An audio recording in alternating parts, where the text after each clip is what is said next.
उत्तर प्रदेश में अखिलेश यादव और आजम खान के इस्तीफे के बाद खाली हुई आजमगढ़ और रामपुर की लोकसभा सीटों पर रविवार को चुनावी वर्तमान और भविष्य का फैसला हो जाएगा। रामपुर में आजम खान और आजमगढ़ में अखिलेश यादव के इस्तीफे के बाद खाली हुई 2 संसदीय सीटों को उपचुनाव का परिणाम देखना है। दोनों सीटों को बीजेपी अपने पाले में करने की कोशिश कर रही है। भले ही ये चुनाव किसी सरकार के गठन के लिहाज से महत्वपूर्ण ना हो, लेकिन सरकार की परफॉर्मेंस और योगी की इमेज के लिए इसका रिजल्ट खासा महत्वपूर्ण होने वाला है। आजमगढ़ और रामपुर ये दोनों ही संसदीय क्षेत्र समाजवादी पार्टी के गढ़ कहे जाते हैं। आजमगढ़ में तो 2022 के विधानसभा चुनाव में बीजेपी एक भी सीट नहीं जीत पाई थी। आजमगढ़ के चुनाव के ऐसे परिणाम के बावजूद बीजेपी अब यहां से अपनी जीत की उम्मीद कर रही है। आजमगढ़ में बीजेपी ने दिनेश लाल यादव निरहुआ पर दांव लगाया है, जो भोजपुरी फिल्म इंडस्ट्री का पहचाना हुआ चेहरा है। 23 तारीख को हुए मतदान में आजमगढ़ में कुल 48.58% वोट पड़े हैं, लेकिन ये प्रतिशत 2019 के लोकसभा चुनाव में हुई वोटिंग से करीब 19% कम है। यहां समाजवादी पार्टी की चुनौती का सबसे बड़ा कारण बीएसपी के प्रत्याशी गुड्डू जमाली हैं, जिनकी स्थानीय मुसलमानों में मजबूत पकड़ है।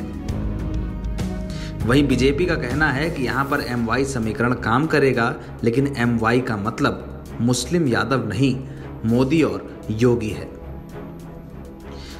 पूर्वांचल के बाद पश्चिमी उत्तर प्रदेश के रामपुर में इस बार आजम खान की प्रतिष्ठा दांव पर है।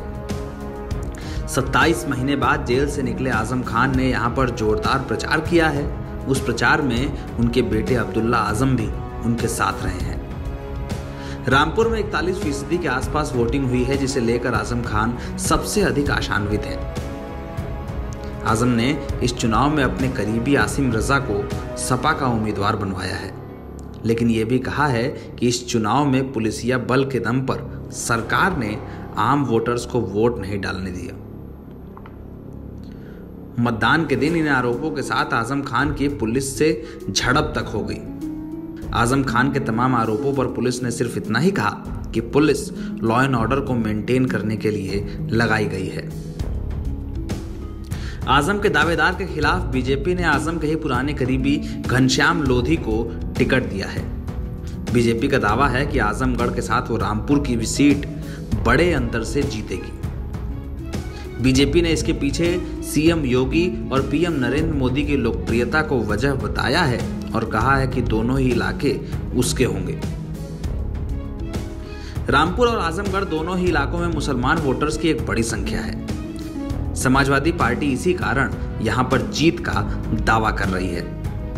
एक लंबे वक्त तक आजमगढ़ और रामपुर दोनों ही जगहों पर अखिलेश यादव के परिवार और उनके पिता मुलायम सिंह का बड़ा प्रभाव रहा है।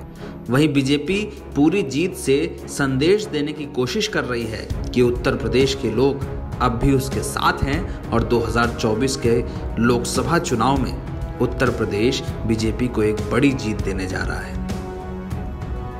अगले कुछ घंटे में चुनावी परिणाम आजमगढ़ और रामपुर का नया सरपरस्त चुनेंगे, लेकिन रण कौन जीतेगा इसकी चिंता बीजेपी, एसपी और बीएसपी सभी के खेमे में है। नवभारत टाइम्स ऑनलाइन की रिपोर्ट।